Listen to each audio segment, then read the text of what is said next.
ओम नमो भगवते वासुदेवाय। ओम नमो भगवते वासुदेवाय। नारायणं नमस्कृत्यं नरं चैव नरोत्तमं देवीं सरस्वतीं व्यासं ततो जयमुदीरयेत्। नष्टप्रायेषु अभद्रेषु नित्यं भागवत सेवया भगवति उत्तम श्लोके भक्तिर्भवति नैष्ठिकी। ग्रंथराज श्रीमद् भागवतम की स्कंद 4 अध्याय 21 श्लोक संख्या 51। अद्य आज नः हम सबका तमसः भौतिक अस्तित्व के अंधकार का पारः दूसरी ओर त्वया आपके द्वारा उपासादितः बढ़ा हुआ प्रभो हे स्वामी भ्राम्यतां भटकने वालों को नष्ट दृष्टिनां जिनका जीवन लक्ष्य खो चुका है कर्म भी गत कर्मों के कारण दैव संगित है श्रेष्ठ अधिकारी द्वारा व्यवस्थित। अद्य नस्तमसा पारस त्वयोपासादितः प्रभो भ्राम्यतां नष्टदृष्टीनां कर्मभिर्दैव संजितः। नागरिकों ने आगे कहा, आज आपने हमारी आंखें खोल दी हैं और हमें बताया है कि इस अंधकार के सागर को किस प्रकार पार किया जाए। अपने पूर्व कर्मों तथा दैवी व्यवस्था के कारण हम सकाम कर्मों के जाल में फंसे हुए हैं और हमारा जीवन लक्ष्य ओझल हो चुका है, जिसके कारण हम इस ब्रह्मांड में भटक रहे हैं। तात्पर्य, इस श्लोक में कर्मभिर दैव संगितः पद अत्यंत महत्वपूर्ण है। अपने कर्मों के गुण के अनुसार हम प्रकृति के गुणों के संपर्क में आते हैं और दैवी विधान के द्वारा हमें विभिन्न प्रकार के शरीरों में ऐसे कर्मों के फल को भोगने का अवसर मिलता है। इस प्रकार सभी जीवात्मा अपने जीवन लक्ष्य के ओझल होने से विभिन्न योनियों में ब्रह्मांड भर में भटकते रहते हैं। कभी निम्न योनियों में जन्म ग्रहण करते हैं तो कभी स्वर्गलोक में स्थान प्राप्त करते हैं। इस प्रकार हम सभी अनंत काल से भटक रहे हैं। गुरु तथा पूर्ण पुरुषोत्तम भगवान की कृपा से हमें भक्ति का संकेत प्राप्त होता है और तब हमारे जीवन की प्रगति शुरू होती है। यहाँ पर राजा पृथु के प्रजाजनों ने इसे स्वीकार किया है। वे पूरी चेतनावस्था में यह स्वीकार कर रहे हैं कि महाराज पृथु के कार्यों से वे लाभान्वित हुए। नमो नमस्कार है।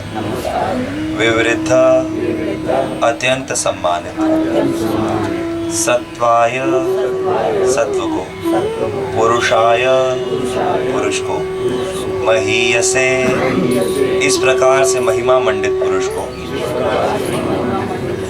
यह जो ब्रह्मा ब्राह्मण संस्कृति क्षत्रम प्रशासनिक कार्य आविश्य प्रविष्ट होकर विभर्ति पालन करते हुए इदम यह स्वतेजसा अपने तेज से नमो विवृद्ध सत्वाय पुरुषाय महीयसे यो ब्रह्म क्षत्रमाविश्य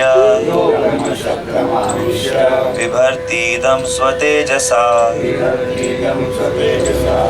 हे स्वामी, आप विशुद्ध सत्व स्थिति को प्राप्त हैं, अतः आप परमेश्वर के सक्षम प्रतिनिधि हैं।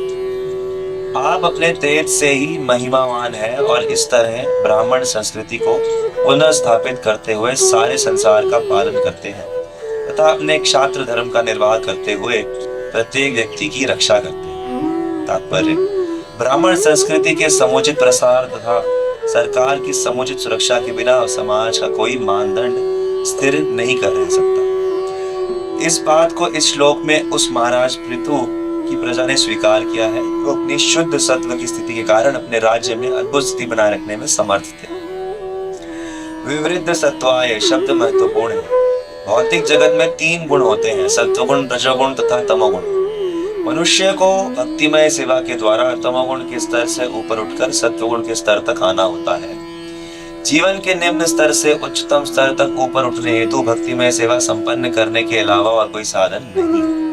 श्रीमद् भागवतम के पिछले अध्यायों में यही उपदेश दिया गया है कि मनुष्य निम्न स्थिति से उच्चतम स्थिति तक पहुंचने हेतु भक्तों की संगति करे और उनके मुख से श्रीमद् भागवतम का नियमित श्रवण करे। शृण्वतां स्वकथा कृष्ण पुण्य श्रवण कीर्तना हृदयन्तस्तो हि भद्राणि विदनोति सुहृत्सताम्। जब मनुष्य श्रवण तथा कीर्तन की प्रारंभिक अवस्थाओं में भक्ति की ओर उन्मुख होता है तो प्रत्येक हृदय के निवासी श्री भगवान भक्त के हृदय को पवित्र करने में सहायता हो जाती है। इस प्रकार उत्तरोत्तर शुद्धि से रजो तथा तमो गुणों का प्रभाव जाता रहता है और मनुष्य सत्व पद को प्राप्त होता है। रजो तथा तमो गुणों के संपर्क से मनुष्य लालची तथा कामी हो जाता है, किंतु जब वही मनुष्य सत्व पद तक ऊपर उठ जाता है तो वह जीवन की स्थिति किसी भी स्थिति से संतुष्ट रहता है और लालचता वासना से विहीन हो जाता है। ऐसी मानसिकता उसके सत्व पद पर स्थित होने की सूचक है। मनुष्य को इस सत्व को पार करके विशुद्ध सत्व तक ऊपर उठना होता है, जिसे विवृद्ध सत्व कहते हैं। सत्व की इस उन्नत अवस्था में मनुष्य कृष्ण भावना भावित भक्त हो सकता है। इसलिए महाराज पृथु को यहाँ पर विवृद्ध सत्व के रूप में संबोधित किया गया है, जिसका अर्थ है वह जो दिव्य पद पर स्थित है। यद्यपि महाराज पृथु शुद्ध भक्त के दिव्य पद पर स्थित थे, किंतु मानव समाज के हित में वे ब्राह्मण तथा क्षत्रिय के पद पर नीचे उतर आए थे और इस प्रकार अपने तेज से उन्होंने सारे संसार को संरक्षण प्रदान किया। यद्यपि वे क्षत्रिय राजा थे, किंतु वैष्णव होने के कारण वे ब्राह्मण भी थे। ब्राह्मण के रूप में वे नागरिकों को समुचित उपदेश दे सकते थे और क्षत्रिय रूप में वे उन सभी को सुरक्षा प्रदान कर सकते थे। इस प्रकार महाराज पृथु की प्रजा एक कुशल राजा के द्वारा सभी प्रकार से सुरक्षित थी। यहाँ पर यह अध्याय संपन्न होता है महाराज पृथु द्वारा उपदेश। तो महाराज पृथु ने बहुत ही सावधानी से बहुत ही अच्छा और पात्रों के अनुसार उपदेश दिया। उन्होंने विशेष रूप से संबोधन किया अलग अलग पात्रों को कि जो सामान्य नागरिक है वो ऐसा करें, जो ब्राह्मण तथा वैष्णव है उनके चरणों में प्रणाम है, जो हर एक को सही प्रकार से संबोधित करते हुए, क्योंकि गुरु की एक विशेषता ये होती है कि वो पात्र के अनुसार आज्ञा देता है और यही विशेषता है शुद्ध सत्व में होने। इसीलिए हर कोई व्यक्ति जो कथा कर रहा है भक्त है, जैसे मैं कथा कर रहा हूँ, मैं भक्त हूँ, प्रयास कर रहा हूँ करने का भक्त, लेकिन मैं हर एक को आज्ञा देने के योग्य नहीं। क्यों? क्योंकि जो शुद्ध सत्व पर स्थिर है वास्तव में वही समझ सकता है कि सामने वाले की क्या परिस्थिति है और उसको क्या आज्ञा दी जा सकती है। इसीलिए गुरु प्रत्येक व्यक्ति को अलग आज्ञा देते हैं। भक्त लोग इकट्ठे होकर प्रभुपाद जी के पास गए, प्रभुपाद जी आपने ये आज्ञा दी है, पुस्तक वितरण करो, मंदिर में ये सेवा करो, ये करो, ये करो। ये भक्त पूरा दिन बैठ के भागवतम पढ़ते रहते हैं और कुछ करते ही नहीं है। प्रभुपाद जी ने कहा आप अपनी सेवा करो, उनकी वही सेवा। तो वो भक्त कौन है? वो श्री राधा गोविंद महाराज जो भागवतम के द्वारा ही इतना प्रचार करते हैं। तो गुरु जो है वो ये जानता है कि किसकी क्या स्थिति है और को क्या कैसी सेवा कर सकता है। और अगर बिना समझे कहीं से हमें कोई आज्ञा मिल रही है जो हम पालन नहीं कर पा रहे हैं तो वो अलग विषय हो जाता है। पर यह बहुत महत्वपूर्ण है कि हम ऐसी आज्ञाओं को और ऐसे व्यक्ति को शरणागत हो जो कि पूर्णतः हमारे मन को समझ के आज्ञा दे सके, क्योंकि ऐसे भक्त ही भगवान की शुद्ध प्रतिनिधि है। ऐसा ही समझा जा सकता है। अन्यथा कई बार जो है भक्त लोग परेशान हो जाते हैं, भाई ये ना करें वो करें क्या करें, गुमराह हो जाते हैं। तो इसीलिए यहाँ पर पृथु महाराज का जो उदाहरण है बहुत उपयुक्त है कि पात्र को देखकर पात्र को उपदेश दिया जाता है। भगवान कृष्ण एक बार युधिष्ठिर को उपदेश देने लगे। भगवान ने जैसे ही उपदेश शुरू किया तो भगवान पहली बात कहते हैं कि हर जगह भगवान के दर्शन करो, हर जीव में भगवान है। तो ऐसे बात करने लगे कि युधिष्ठिर बिल्कुल शुद्ध भक्त बन। अब जैसे ही, क्योंकि जहां पर भगवान होते हैं तो सभी देवताओं का, सभी ऋषियों का ध्यान तो वहीं होता है। तो जैसे ही सब तक भनक पहुंची कि भाई भगवान उपदेश दे रहे हैं, तो सब वहां इकट्ठे हो गए, सब ऋषिगण। और जैसे ही वो इकट्ठे हुए, भगवान का उपदेश बदल गया। भगवान कहने लगे कि सभी को वर्णाश्रम धर्म का पालन करना है, जैसे जैसा नियम कर्तव्य जिसका है उसको अच्छे से पालन करना है, क्योंकि इसी के द्वारा धीरे धीरे भक्ति की प्राप्ति हो सकती है। महाभारत का प्रसंग। तो क्यों? क्योंकि भगवान सबको उनकी स्थिति के अनुसार उपदेश देता है। जिसकी जैसी स्थिति है वो वैसी स्थिति में भजन करके आगे बढ़ सके, क्योंकि अंततः जो काम करने वाले हैं वो कौन है? कृष्ण है। हृदयंतस्तो ही अभद्राणि विदुनोति सुवित्सताम्। इसीलिए श्रवण कीर्तन सबसे प्रमुख है। बाकी बहुत सारी चीजें हैं लेकिन वो बाद में आती है। श्रवण कीर्तन विष्णु स्मरण प्रमुख क्या है कि श्रवण कीर्तन में लगे रहे, क्योंकि जब श्रवण कीर्तन में लगे रहते हैं, क्योंकि आप श्रवण करोगे भक्तों से और जब कीर्तन करोगे तो भक्त सुनेंगे। तो जब कीर्तन, इसीलिए कीर्तन श्रवण के बाद आता है कि पहले श्रवण करो। श्रवण करोगे सुन के हृदय शुद्ध होगा, श्रवण करोगे समझ में आएगा क्या बोलना है। फिर जब बोलोगे और जब दूसरे भक्त श्रवण करेंगे तो भगवान कहते हैं मैं सुनता हूं। परमानंद स्वामी की कल बात हो रही थी, जिनके पिता की चर्चा हुई, भक्त थे। तो परमानंद स्वामी रोज रात को कीर्तन करते थे, रोज रात को, और रात को ही करते थे अकेले। उनको किसी की, भक्त लोग आ जाते थे, आ जाए तो ठीक है, ना आए तो कोई बात नहीं, लेकिन नियम था कि भाई रोज रात को कीर्तन करना है। प्रयाग में रहते थे उस समय, वल्लभाचार्य जी वहां रहते थे। तो खबर वहां तक फैली हुई थी कि रात को कीर्तन होता है। तो उनके वहां एक रसोईया थे जो पूरे दिन सेवा में लगे रहते थे। अब वो कहे कि भाई ये तो बड़ी अच्छी बात है कि रात को कीर्तन होता है, क्योंकि पूरे दिन तो मैं सेवा में रहता हूँ और रात को कीर्तन होता है तो अच्छा है, मैं जा सकता हूँ। तो उन्होंने सोचा कि रात को जाऊंगा। अब उनका जो आश्रम था वल्लभाचार्य जी का, अड़ैल में दूर था, और उस समय यमुना जी भी वहां पर इतनी विशाल सागर जैसी, अब तो क्या ही बची है, लेकिन विशाल सागर जैसी। तो रात को कौन नाव लेके खड़ा होगा? रात को कौन नाव लेके खड़ा होगा कि काली अंधेरी रात, लाइटें कोई है नहीं, टॉर्च वॉर्च भी नहीं होती, विशाल से ज्यादा कौन। लेकिन अब उनकी इच्छा थी कि कीर्तन सुनना है, क्योंकि श्रवण कीर्तन प्रमुख है। श्रवण कीर्तन जो है प्रमुख है। तो कूद गए यमुना जी, तैर के पार कर। तो सामर्थ्यवान भी थे और तैर के पहुंच गए। और जब तक पहुंचे तो परमानंद स्वामी शुरू कर चुके थे गाना। तो उन्होंने सोचा कि अब सामने तो नहीं जाएंगे, पीछे बैठ के छुप के सुनने लगे। जब सुन रहे तो वो ब्रज के विरह का गीत गा रहे थे कि भाई, उसमें प्रसंग ये था कि ब्रज के विरही लोग बेचारे बिना गोपाल ठगे से ठाड़े, कि ब्रज के लोग जब कृष्ण चले गए तो बिल्कुल ऐसे हो गए जैसे शरीर बिना आत्मा के हो जाता। तो ऐसे खड़े हैं कि जैसे कोई मृत व्यक्ति, कोई डेड बॉडी है, वो तो गिर जाती है, अब डेड बॉडी खड़ी है। सोचिए, ग्वाल बाल खेलते थे, खेल नहीं रहे। यशोदा माँ हमेशा बस रास्ते पे खड़ी है, सुबह शाम जाके रास्ते पे खड़ी हो जाती है कि भाई अभी आ रहा होगा, आ रहा होगा आके। तो इस प्रकार से विरह का वर्णन कर रहे थे और ये सुनते रहे सुनते रहे। सुबह हो गई, एकादशी का दिन था। तो एकादशी का दिन था तो सुबह हुई तो ये अपना कूद के वापस भाई गाय सेवा में लगना है। इन सोए भी नहीं, लेकिन परमानंद स्वामी सो गए। कहते हैं कि एकादशी की रात को अगर जागरण करो तो सोना नहीं चाहिए। हम लोगों का उल्टा होता है, हम अगर एक पूरी रात्रि जागरण करें तो फिर सुबह सो जाते हैं, लेकिन सोना नहीं चाहिए, आधी रात को सोना चाहिए। लेकिन परमानंद स्वामी सो गए। क्यों? क्योंकि रात को उनको कीर्तन करना ही है, तो उनको फल वल की चिंता नहीं थी। कई बार भक्त लोग ऐसे नियम इसलिए छोड़ देते हैं क्योंकि वो फल की उनको अपेक्षा नहीं होती, उन्हें बस श्रवण कीर्तन करना, भगवान को याद करना। तो सो गए, और जब सोए सुबह तो भगवान सपने में आ गए पहली बार। अभी तक रोज रात को कीर्तन करते थे कितने सालों से, लेकिन भगवान सपने में साक्षात श्याम सुंदर आ गए। कहते हैं कल तो मैंने तुम्हारा गाना सुना, बहुत आनंद आया।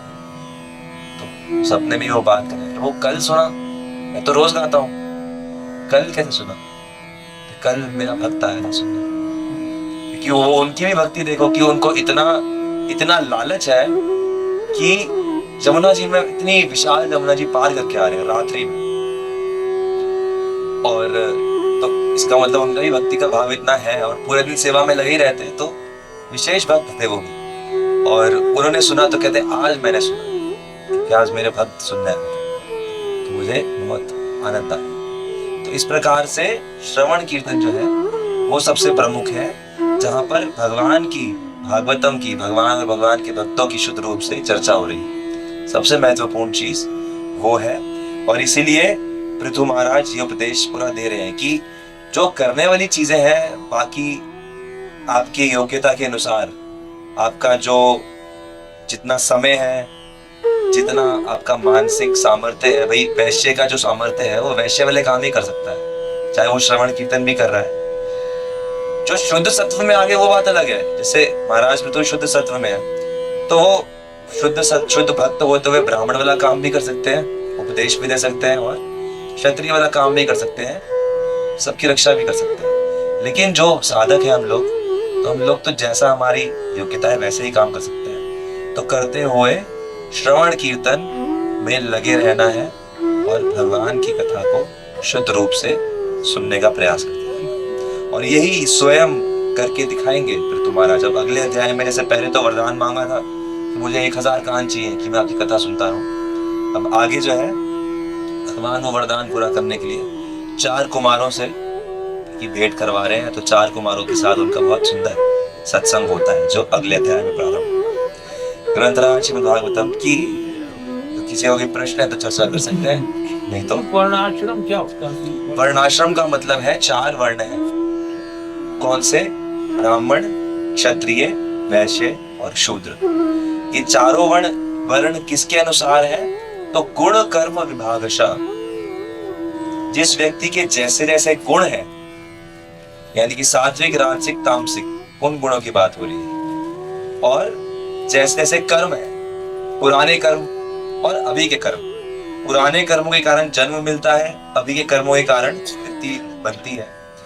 तो जैसे जैसे गुण और कर्म है, वैसे वैसे व्यक्ति का एक स्वभाव, शरीर और मन का एक स्वभाव पैदा हो जाता है। उस शरीर और मन के स्वभाव के अनुसार समाज में कार्य करना, ये वर्णाश्रम है। यानी कि जो ब्राह्मण है उसका क्या स्वभाव है? वो बहुत ज्यादा बुद्धिमान है, और उस बुद्धिमान होने के कारण वो भगवान से संपर्क करना चाहता है, कर रहा है, तो इसलिए वो पूरे समाज को शिक्षा देने के योग्य है। क्षत्रिय जो है वो ब्राह्मण की बात मानता है, और उसमें शारीरिक सामर्थ्य और मानसिक सामर्थ्य इस प्रकार का है कि वो बड़ा वीर है। तो उसकी ड्यूटी ये है कि वो पूरी प्रजा की रक्षा करे और देखे कि पूरी प्रजा ब्राह्मणों की बात माने। फिर वैश्य जो है वो सामर्थ्य उसका क्या है कि वो गोरक्षा करेगा, उत्पादन करेगा, व्यापार करेगा। तो उसके कारण उसको राजा से संरक्षण भी चाहिए, लेकिन वही है जो समाज में उत्पादन कर रहा है, पैदावार जो हो रही है। तो इसलिए वो ब्राह्मणों की भी सेवा करेगा दान दक्षिणा देके, और क्षत्रियों की सेवा करेगा उनको कर देके। शूद्र जो है, शूद्र इनमें से कोई काम नहीं कर सकता, वो सेवक है। उसको ये चाहिए कि भाई मैं किसी ऐसे आदमी के पास आ जाऊं जिसका जो काम हो मैं कर दूं, और वो मुझे मेरी आवश्यकता प्रदान कर दे, तो वो शूद्र है। ठीक है, तो वो सेवा करता है ब्राह्मणों की भी, क्षत्रियों की भी, वैश्यों की भी, और उसे उनका योग्य जो भी उच्चिष्ट होता है मिलता है। तो ये 4 जो वर्ण है, ये मुख्यतः गृहस्थ आश्रम में जब व्यक्ति प्रवेश करता है तो इस तरह से उसे समाज में कार्य करना है। गृहस्थ आश्रम से पहले ब्रह्मचारी आश्रम होता है, गृहस्थ आश्रम के बाद वानप्रस्थ और उसके बाद सन्यास। तो ये 4 आश्रम क्या होते हैं? ये जीवन की अवस्थाएं हैं जो हर एक वर्ण का व्यक्ति होकर गुजरता है। कि शुरुआत में ब्रह्मचारी यानी कि शिक्षा अर्जन करे, सीखे, फिर उसके बाद गृहस्थ में प्रवेश होकर समाज में कार्य करे, उसके बाद समाज से निवृत्ति ले, वानप्रस्थ, पहले वानप्रस्थ, उसके बाद सन्यास। कलयुग में सबके लिए सन्यास नहीं है, कलयुग में है कि भैया वानप्रस्थ तक।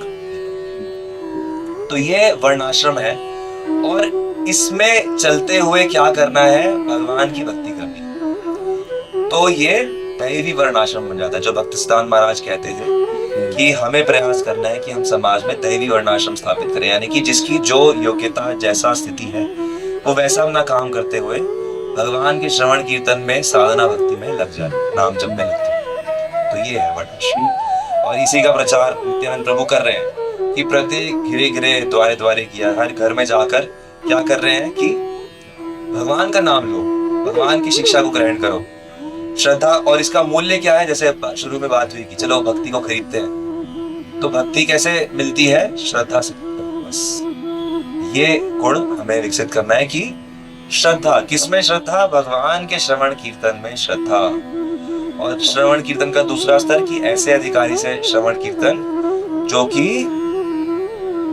आचार्यों के दिखाए पथ पर चल रहे हैं और शुद्ध रूप से करने का प्रयास कर रहे हैं। उनका कोई छुपा हुआ लक्ष्य नहीं होता। छुपा हुआ लक्ष्य यानी कि क्या होता है? ना धनम ना जन्म ना सुंदरी। छुपे हुए लक्ष्य हो सकते हैं कि धन की प्राप्ति हो जाए, छुपे हुए लक्ष्य हम जैसे लोगों के हो सकते हैं कि हमारे लोग फॉलोअर्स बन जाए, हमारे अनुयायी बन जाए, या फिर कोई सुंदर स्त्री या सुंदर पुरुष की कामना हो सकती है, या फिर स्वर्ग इत्यादि की। तो अगर कहीं ऐसा लगे तो सतर्कता से, नहीं तो श्रवण कीर्तन में।